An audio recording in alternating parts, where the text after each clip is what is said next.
The blue light of the smartphone screen sliced through the gray, pre-dawn shadows of the bedroom, casting cold, sharp lines across the ceiling. It was 6:12 a.m. The air in the room was still, smelling faintly of the damp earth from the garden outside and the metallic tang of the old radiator. On the screen, the notification from the banking app did not register as a number at first. It registered as a physical blow to the sternum. $1,094.32. Gone in a single, frantic sequence of transactions between the hours of 1:14 a.m. and 3:45 a.m. The merchant names rolled down the screen like a list of indictments. End Clothing *, Concepts Boston *, Grailed *, and a final bloated charge at a 24-hour luxury boutique downtown. Vance did not move. He lay perfectly still under the heavy wool blanket, his eyes tracking the dust motes suspended in the pale blue glare. He was an apprentice watchmaker, a man whose entire existence was defined by tolerances of less than 1/100th of a millimeter. He understood tension. He knew how a single microscopic burr on a brass gear could stop a mainspring from transferring its power, freezing an entire mechanism in an instant of silent, useless resistance. He took 3 long, deliberate breaths, feeling the cool air fill his lungs and slow the sudden, frantic thudding of his pulse against his throat. He slid out of bed, the cold pine floorboards biting into the soles of his feet. He walked down the narrow, carpeted hallway toward the guest room, his movements silent, practiced, and devoid of haste. The door was ajar. Inside, the air was thick and sour, heavy with the stench of cheap bourbon, stale sweat, and the greasy residue of late-night diner food. Julian lay sprawled diagonally across the mattress, one arm hanging limp over the edge, his fingers trailing on the floor.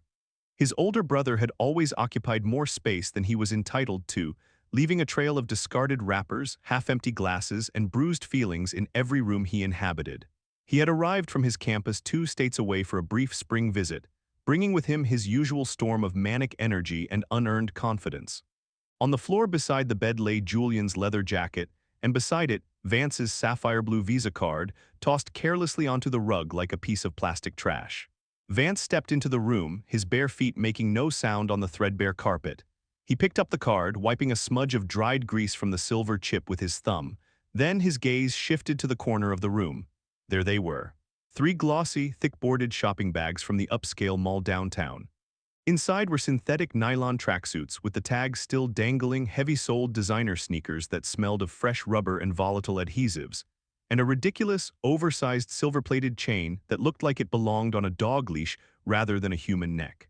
Julian groaned, his eyelids fluttering against the morning light.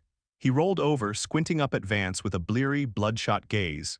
He didn't look remorseful, he looked irritated that his sleep had been interrupted.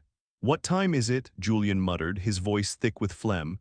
He reached for a glass of water on the nightstand, found it empty, and set it back down with a sharp click. "You took my card," Vance said. His voice was low, flat, and entirely devoid of the anger that was currently hardening into a cold, dense knot in his chest. Julian let out a dry, hacking laugh, rubbing his face with both hands. "Oh, come on. Don't start this early, Vance. I was wasted. I lost my wallet at the bar and I needed to get some things. I'll pay you back, it's not a big deal." "It's $1,094, Vance said, reading the exact figure from his mental ledger. "You bought clothes, you bought shoes. You didn't buy survival items, Julian. You stole my card while I was sleeping." "I said I'd pay you back." Julian's voice flared, the defensive, ugly arrogance of an older brother who had never been held accountable rising to the surface. He sat up, his eyes narrowing. "You're living at home with Mom, you don't have rent, you're working that weird little clock-fixing gig, you don't need the cash right now anyway. Stop acting like I ruined your life. I'll Venmo you when my financial aid check clears next month. Return the clothes today. We'll go to the mall together, put the money back on my card, and we can forget this happened," Vance offered, his tone remaining clinical, offering a clean, mechanical exit from the situation. Julian snorted, pulling the blanket back over his shoulders. "I'm not returning them. I need the jacket for a party next week on campus, and the shoes are dead stock, you can't even get them anymore. Just chill out, seriously. Go make some coffee or something." The silence that followed was heavy, filled only by the rhythmic, shallow breathing of a thief returning to sleep. Vance stood in the doorway for a full minute, watching the back of his brother's head. He didn't yell. He didn't slam the door. He simply turned, walked down the stairs, and made a single cup of black coffee. He knew Julian's patterns. He knew the financial aid check was a myth. Julian's tuition was paid through loans that were already maxed out, and any extra cash he got went straight down his throat or into the pockets of local weed dealers. When Julian left 2 days later, packing his new designer gear into the trunk of his rusted sedan without another word about the money, Vance didn't try to stop him. He didn't even say goodbye. He simply watched from the kitchen window as the car rumbled down the driveway, leaving a faint blue cloud of exhaust hanging in the spring air. 3 weeks passed, and the silence from the campus 2 states away became absolute. Vance's initial attempts to contact his brother were met with the digital equivalent of a concrete wall.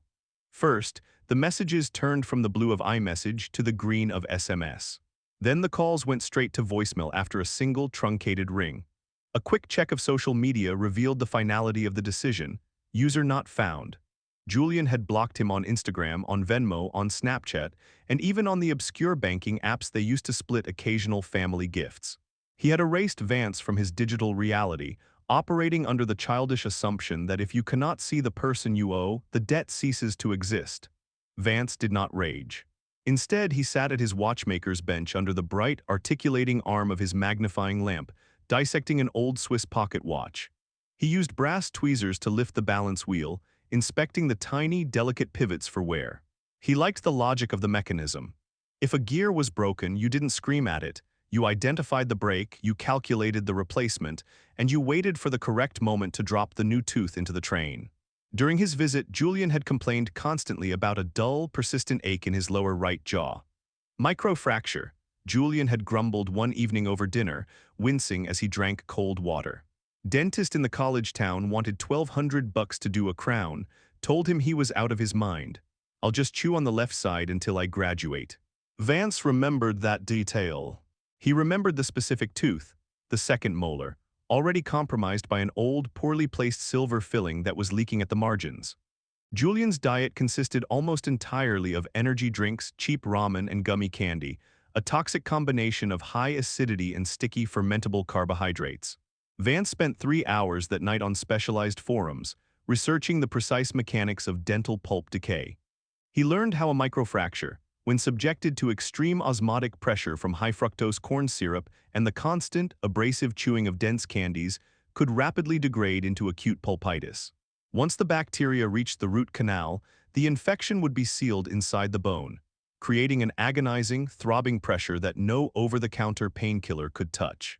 2 days later, a small, professionally packed box left the local post office, addressed to Julian's dorm room. The return address was printed on a custom-designed label. The Biochemical Department Student Support Initiative. Inside was a carefully curated finals week survival kit. Vance had spent $48 at a specialty candy shop and a restaurant supply store.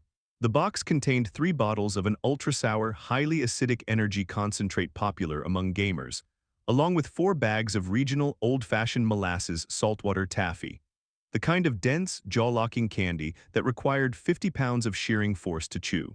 He had also included a dozen acid-drop hard candies, coated in a crystalline layer of pure citric acid. It was a beautiful, anonymous gift. To a stressed-out biochemistry student facing his final exams of the semester, it looked like a blessing from a well-funded campus group.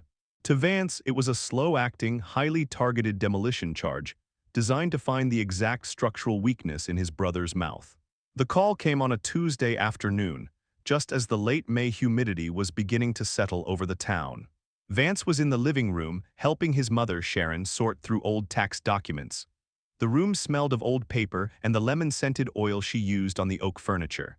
Sharon's phone, resting on the coffee table, began to vibrate, its buzz loud against the polished wood.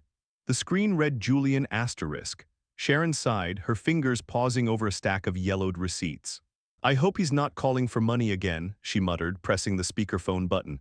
Hi, sweetie, how are your exams going? The voice that came through the small speaker did not sound like Julian. It was a wet, congested, trembling sound, broken by shallow, ragged breaths. Mom, Julian sobbed. The sound was pathetic, completely stripped of his usual bravado. Mom, I don't know what to do, my face. I can't even open my mouth. Sharon sat up straight, her face instantly tightening with maternal panic. Julian, what's wrong? Are you sick? My tooth, he wailed, and the sound degenerated into a high-pitched, childish whimper. It started hurting on Sunday. I was studying, eating some candy from this care package, and something cracked. It felt like an electric shock went straight into my brain. Now my whole jaw is swollen. I can't swallow my own spit, Mom. It hurts so bad I threw up in the library. Vance sat perfectly still, his hands folded neatly in his lap. His eyes remained fixed on a small scratch on the surface of the oak table. The gears were turning, the tolerance was perfect. "Did you take some ibuprofen?" Sharon asked, her voice rising in pitch. "I took 8 of them," Julian cried, his voice breaking. "It didn't do anything. It's like there's a hot iron being pushed into my jaw every time my heart beats. I couldn't even sleep last night. I had my biochemistry final this morning, Mom. I sat there for 10 minutes, but the room was spinning and my jaw was throbbing so loud I couldn't read the questions. I had to leave. I'm going to fail the class. If I fail, I lose my scholarship." "Oh, Julian," Sharon said, her sympathy warily balanced against years of dealing with his self-inflicted crises. "You have to go to the dentist right now." "I went," Julian whispered, and the sheer financial terror in his voice was exquisite. "I went to the emergency clinic on campus. They took x-rays. They said the root is completely dead and there's a massive abscess in the bone. They had to drain it, Mom. They had to drill straight through the tooth to let the pus out. It was the worst thing I've ever felt." "Well, thank goodness they fixed it," Sharon said, letting out a long breath. "They didn't fix it," Julian yelled, his voice cracking into a shriek of pure frustration. "That was just the emergency opening. They said I need a full root canal, a post, and a crown to save the tooth, or they have to pull it. And because I'm out of state and my student insurance has a massive deductible for major dental, they want $1,350 up front to finish the procedure. Plus $50 for the antibiotics. Mom, I don't have it. My account is negative $12. You have to help me, please. I can't study like this. I have 2 more finals this week and my head feels like it's going to explode." Sharon's expression hardened. She had spent the last 5 years bailing Julian out of credit card debts, unpaid parking tickets, and broken apartment leases. She looked down at the tax documents in her hands, her shoulders slumping with a deep generational weariness. "Julian," she said, her voice dropping into a cold, quiet register. "We talked about this before you went back. You are 21 years old. You chose to spend your savings on clothes and trips this spring. I told you then, and I am telling you now, I do not have extra money to bail you out of your dental bills. You have to take responsibility for your own health." "Moms, I'm sitting here spitting blood into a trash can," Julian screamed, his voice bubbling with wet, pathetic desperation. "I can't take my exams. I'm going to fail out." "Then you will have to speak to your professors and see if they will let you take an incomplete," Sharon said, her voice steady but incredibly sad. "But I cannot pay for this. Call the billing department, see if they have a payment plan. I have to go, Julian. I'll call you tonight to see how the antibiotics are working." She pressed the red button, cutting off the frantic, high-pitched sobbing that was still coming through the speaker. The room fell into a heavy, suffocating silence. Sharon buried her face in her hands, her shoulders shaking slightly. Vance stood up, walked to the kitchen, and poured her a glass of cold water. He set it down gently beside her hand. "He'll figure it out, Mom," Vance said softly. "He always does." The following Friday was unseasonably warm, the air thick with the scent of blooming lilacs and asphalt cooking under the late afternoon sun. Vance's grandmother, Genevieve, known to everyone in the family simply as Big G, pulled up to the house in her pristine 1996 Buick LeSabre. The car smelled of vintage perfume, old leather, and the faint, sweet aroma of the thin menthol cigarettes she smoked with defiant regularity. At 72, Big G was a force of nature. She wore thick turquoise rings that clattered against her glass, drove 10 miles per hour over the speed limit, and possessed a razor-sharp wit that made her both loved and feared in equal measure. It was her birthday and her choice of celebration was non-negotiable. "We're going to the Velvet Lasso," she announced as Vance climbed into the passenger seat. She shifted the Buick into drive with a heavy, mechanical clunk. "It's Friday. They have bar bingo, the drinks are strong, and the boys there actually know how to dress. Put your seatbelt on, kiddo. We're going to make some money." The Velvet Lasso was a legendary downtown establishment, a high-end, velvet-walled lounge that transitioned from a quiet cocktail bar in the afternoons to a raucous, neon-lit cabaret at night. When they walked in, the air was cool, smelling of expensive gin, lime juice, and floor wax. The walls were lined with plush, crimson banquettes, and the ceiling was a canopy of warm, dim Edison bulbs. At the far end of the room, a stage was set up with a vintage, chrome-plated bingo cage. A tall, immaculate drag queen in a floor-length sequined gown was adjusting the microphone, her voice booming through the sound system with a rich, smoky warmth. "Welcome, darlings," she called out. "8 rounds tonight, $50 a card, and the cash prize for each round is $500 cold hard cash. No checks, no gift cards. Straight from the register to your hot little hands." Big G slapped a $100 bill onto the polished mahogany bar, sliding 2 cards toward Vance and keeping 2 for herself. She ordered a double gin and tonic, while Vance opted for a ginger beer. "We're winning tonight," Big G said, her eyes sparkling behind her rhinestone-encrusted reading glasses. "I can feel it in my artificial hip. The alignment is perfect." Vance smiled, holding the blue ink dauber in his hand. He liked the physical weight of it. He liked the clean, circular stamps it made on the rough paper of the bingo cards. It was a game of pure probability, a mechanical sequence of numbers tumbling in a wire drum, completely free of human malice or intervention. The game began. The chrome cage spun, the white plastic balls clicking against each other with a sound like dry bones. "B12, the host called out. Vance stamped his card, a perfect blue circle. I-24. Stamp, the atmosphere in the bar was electric, filled with the low hum of nervous chatter, the clink of glasses, and the occasional theatrical groan from the back booths. Vance watched his card with the same quiet, intense focus he applied to the balance staff of a watch. He wasn't rushing. He wasn't hoping. He was simply tracking the numbers as they fell into place. By the third round, the tension in the room had thickened. The host reached into the cage, pulling out a ball with a dramatic flourish. 068. Vance looked down at his card. He had a solid diagonal line, 5 blue circles matching perfectly. He didn't scream.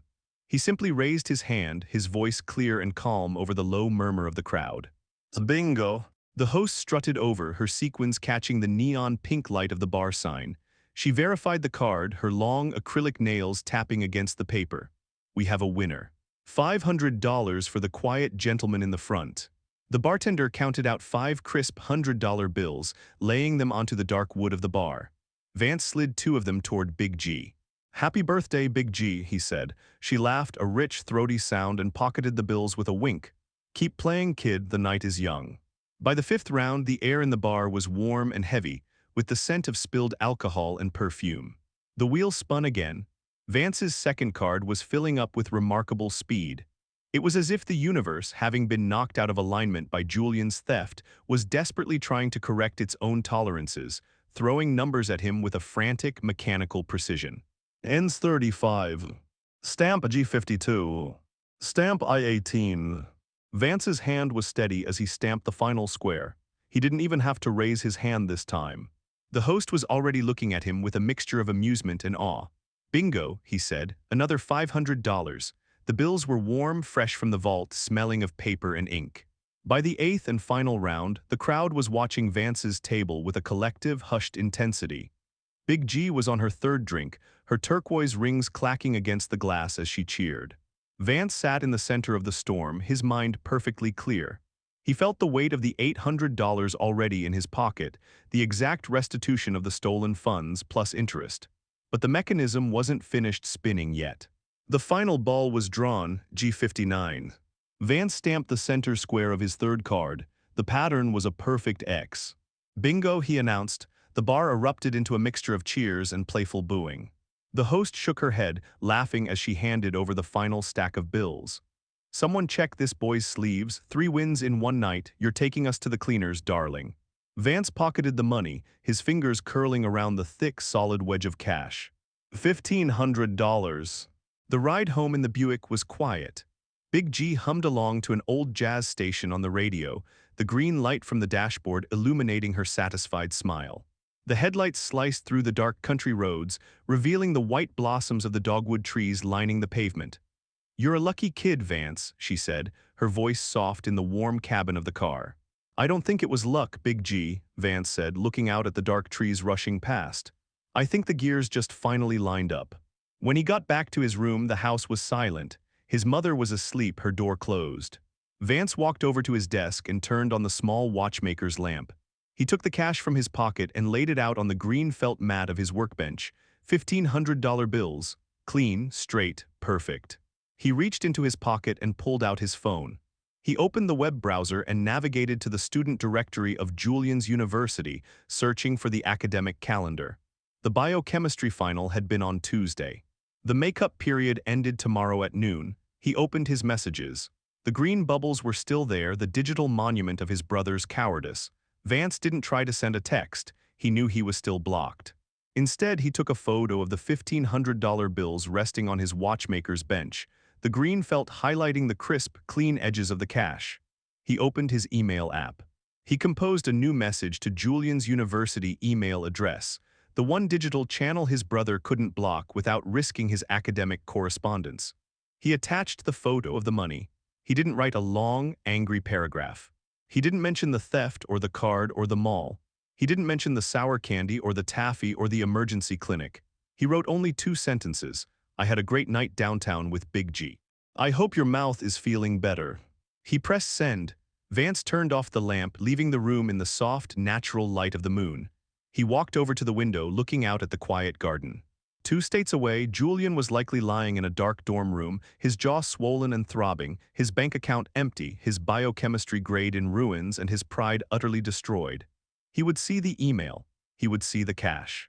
He would know with absolute mathematical certainty that he had paid every single cent back, not to a bank but to the universe, and with a massive premium of pain and failure. Vance climbed back into bed, the sheets cool and clean against his skin. He closed his eyes, listening to the slow, rhythmic ticking of the antique grandfather clock in the hallway down the hall. The mechanism was balanced. The tension was gone. The world was running perfectly on time.